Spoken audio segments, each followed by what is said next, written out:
लें जी पंजोथा साहब, ये एक तो इख्तियार साहब कह रहे हैं कि मसाइल आपकी पार्टी के हैं ये लीमा बीबी की वजह से, दूसरा कह रहे हैं कि he was never in a danger zone, आपको तशवीश की ज़रूरत नहीं है, जल्द उन्हें अस्पताल मुंतकिल कर दिया जाएगा तो ये मसला तो हल हो गया। आप तो कह रहे थे कि अस्पताल मुंतकिल करें, तो वो तो मान रहे हैं इख्तियार वली साहब। बहुत शुक्रिया जमल जामी साहब, आपने मौका दिया। देखें, जो अलीमा आपा ने बयान दिया, इससे पहले भी उन्होंने ये स्टेटमेंट दी थी कि जो फील्ड मार्शल हैं उनका हम नाम नहीं लेंगे, अगर वो हमें अडयाला जेल के अंदर जाने की इजाज़त देंगे हम आके उनका नाम नहीं लेंगे और खान साहब से मुलाकात करके, अपने भाई से मुलाकात करके जो उनका पैगाम है, जो बात है वो कौम तक पहुंच जाएगी, उनकी सेहत जो है उसके हवाले से हमें अपडेट मिल जाएगी, वो भी बता दिया जाएगा। नहीं, मैं जुमले को भी लीजिए, मैं तो आपसे बात कर रहा हूं कि कंट्रोल कहाँ से है, अगर इलाज करा दिया जाता है या शिफ्ट कर दिया जाता है तो हम नाम नहीं लेंगे। मतलब यही है कि आप ये कर रहे हैं होश के नाखल ने। नहीं, ये इख्तियार वली साहब कह रहे हैं कि एक दो दिन में अस्पताल मुंतकिल कर दिया जाएगा, वो तो कल से टॉक शो में रिकॉर्ड पे आई हुई है। देखिए, इन्होंने जो बात की है ना कि वो खतरे में नहीं है, यही बात कंट्राडिक्ट करती है कि दूसरी तरफ ये कह रहे हैं कि उन्हें हॉस्पिटल शिफ्ट कर दिया जाएगा। पहले भी डॉक्टरों ने कहा कि हॉस्पिटल वहाँ अडयाला जेल के अंदर उनका इलाज नहीं हो सकता, वहाँ पर मशीनरी भी लेकर गए। ये असदुल्ला साहब ने रिपोर्ट किया है कि 16 तारीख को वहाँ लेकर गए थे, जो लगाई जाती है चेहरे के नीचे, ये थोड़ी रख के जो है उसका मुआयना किया जाता है। लेकिन उन्होंने कहा जी कि डॉक्टर्स ने कहा कि यहाँ पर इलाज नहीं हो सकता। तो पहले भी पीएम्स इसी वजह से लेकर गए कि ट्रीटमेंट जेल के अंदर नहीं हो सकता था, सीरियसनेस थी। अब भी अगर ये कह रहे हैं कि उनको लेकर जाना है, वहाँ शिफ्ट करना है, तो वाज़ह बात बताती है कि उनकी आंख प्रॉपर ठीक नहीं हुई, इसलिए लेकर जाना है। अगर ठीक हो गई होती तो फिर ले जाने की ज़रूरत तो ना पड़ती। पंजोथा साहब, आपको बात समझ आई है? जी, मुझे सारी बातें समझ आई हैं। वाडा साहब का मैंने ट्वीट भी देखा था। अख्तियार वली साहब को कहना चाहिए था कि वाडा साहब वो हैं, उनकी पार्टी वो है जिसने इनको फॉर्म 47 के ऊपर जो है वो असेंबली के अंदर भेजा, जिन्होंने इनको मैंडेट चीन के दिया और ये आज कोऑर्डिनेटर भी बने हुए हैं। तो वाडा साहब की पार्टी तो सबको पता है कि वो एस्टेब्लिशमेंट की जो है वो आशीर्वाद से बने हैं, तो उनका नाम लेने से क्यों घबराते हैं, जबकि सारा कुछ दिए ही आपको एस्टेब्लिशमेंट ने है। नंबर 1। नंबर 2, देखें डील की बातें हो रही हैं, तो इख्तियार वली साहब के मैं प्रोग्राम देखता रहा कि इमरान खान साहब को कोई डील की ऑफर नहीं करता, लेकिन जो ही राना सनाउल्लाह साहब बात करते हैं, उन्होंने कहा जी कि नहीं, वो सियासी उन्होंने ये स्टेटमेंट दी है, उसके अंदर कोई ऐसी बात नहीं है।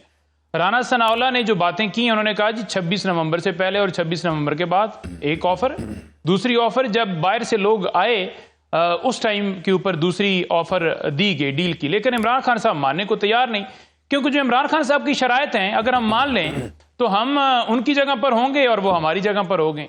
देखिए, इस बात से वाज़ह नजर ये आता है कि इमरान खान साहब की शराइत क्या है, किन पहलुओं के ऊपर या किन शराइत के ऊपर वो शराइत की बात आपकी अपनी जगह दुरुस्त होगी। लेकिन इसमें पंजोथा साहब देखिए, to be very honest and fair, सबसे पहली बात तो ये है कि जो शराइत उनकी है वो हुकूमत नहीं मानती, और जो हुकूमत की शराइत है वो नहीं मान रहे। इतना सादा सा तबसरा है। मैं सुन लेना, मेरा बेसिक सहाफी, मैं नुक्ता नजर बयान कर लूं ना, मैं सवाल फ्रेम कर लूं ना आपके सामने। सवाल ये है कि इशू ये है कि ये दोनों अपनी एक दूसरे की शराइत मानने को तैयार नहीं, इसीलिए आज हम डेड एंड पे खड़े हैं। मेरा सवाल ये है आपसे कि इस सारी इंगेजमेंट जो थी, चाहे वो 26 से पहले थी या वो अक्टूबर नवंबर 2024 में थी या अभी खान साहब की बीमारी की हंगाम थी, इन 3-4 वाक़यात में आपकी जमात किसी भी किस्म की इंगेजमेंट को ओन नहीं करती थी, मुस्तरद किया जाता था कि हम कोई बातचीत नहीं कर रहे। ये खबर जो राना साहब दे रहे हैं, ये इस बात का सबूत है कि आप लोगों की जमात की मुख्तलिफ पहलुओं से, मुख्तलिफ जावियों से इंगेजमेंट रही है। अली अमीन गंडापुर उसकी तस्दीक कर रहे हैं पिछले 3 दिनों से। तो क्यों डिफाई करते हैं आप? पब्लिक कुछ और कहते हैं, बिहाइंड द सीन कोई और बात करते हैं। एंगेजमेंट को तो माने ना कि आपकी थी। नहीं, देखें, इस राना सनाउल्लाह साहब की जामी साहब स्टेटमेंट के अंदर जो बात आपने नोट की होगी ना कि हम जेल में होंगे, यानी आपकी जगह होंगे और आप हमारी जगह होंगे, यानी मानना पड़ेगा वोट जो आवाम का 8 फरवरी को चोरी किया गया, जमहूरियत पे बिलीव करना पड़ेगा।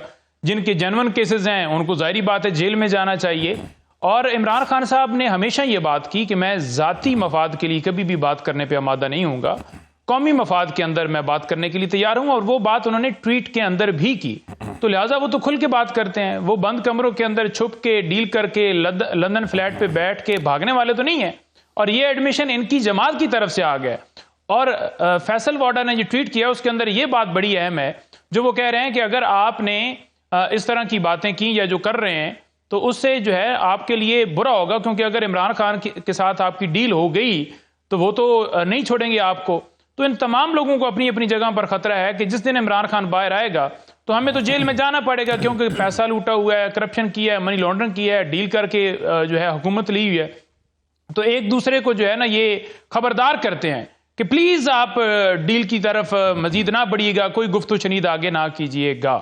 तो ये है इसका क्रक्स, ये है इसका सारा निचोड़ जी। ये आजकल पंजाब गवर्नमेंट का एक लग्जरी जहाज बड़ा खबरों में है, आपकी नजर से गुजरी होगी खबर ये? जी मेरी नजरों से बात गुजरी देखिए है। मैंने जी पंजोता साहब, देखिए मैंने जहाज की खबर, जिस शहर के अंदर जामी साहब आज सोशल मीडिया का दौर है, यानी 10 अरब के अंदर एक प्लाजा जो है वो नहीं मिलता डी चौक के अंदर, ब्लू एरिया के अंदर। इन्होंने 10 अरब की जो है वो एयरलाइन पूरी बेच दी। और जो फौजी है अपना, उसके अंदर उसका नाम क्या है मुझे याद आ रहा है। मैं बताता हूँ पंजोता साहब, सुने जरा, आपको बस फौज याद रहती है, बाकी नाम नहीं याद रहते। नहीं बाकी देखें ना, कंपनी को सामने रख के उसमें जो कंपनी है उसको शेयर, आपकी पाक फौज से, आपकी पाक फौज से मोहब्बत जो है वो इसको बार बार फौज याद आती है जी। अच्छा, जहाज की बात कर रहे हैं हम। देखें बार बार फौज नहीं आती, PMLN जो है ना, इनका सिर्फ काम जो होता है ना वो पैसे बनाना होता है, लूट मार करना होता है। और यही इनकी जितने भी अदवार गुजरे हैं उनके अंदर इनकी सारी प्रोग्रेस रही है।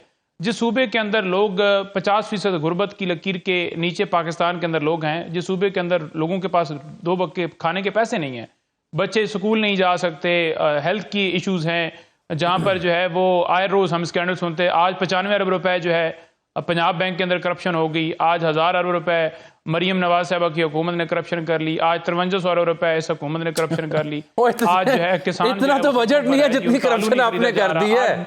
5300 अरब पता कितना होता है सर? आज मेरा हिसाब खत्म हो जाता है जी। इतना तो शायद 5300 अरब, आप कह रहे हैं 5300 अरब, 5300 अरब की करप्शन, इसके इतना तो बजट नहीं होता इख्तियार वली साहब। ये बस अब मैं पंजोता साहब की कैलकुलेशन को मैं क्या कहूँ, ये मैंने इनसे पूछा भी था कि आप वकील हैं, कहते हैं हाँ मैं वकील हूँ। नहीं वो बहुत नामवर वकील हैं, बड़े मुमताज कानूनदान हैं जी। मेरे छोटे भाई हैं। मैं इन्होंने कहा हाँ मैं वकालत की है। फिर जब मैं ऐसी कैलकुलेशन इनकी देखता हूँ तो मुझे फिर शक होता है कि पता नहीं इन्होंने रियाजी पढ़ी है कि नहीं पढ़ी। और जिस रिपोर्ट का ये आप जिक्र कर रहे हैं, ये इस तरह जिस तरह आप इसकी प्रेजेंटेशन करते हैं नईम हैदर पंजोता साहब, ये इस तरह नहीं है। वो जो रिपोर्ट है उसमें प्राइम मिनिस्टर ने एक तो खुद इंक्वायरी का भी कह दिया और कमेटी का भी कह दिया कि खुद ही करप्शन करके खुद ही इंक्वायरी खोल दी। हाँ ये बड़ा आप बोल रहे हैं। नहीं पंजोता साहब का सवाल अहम है।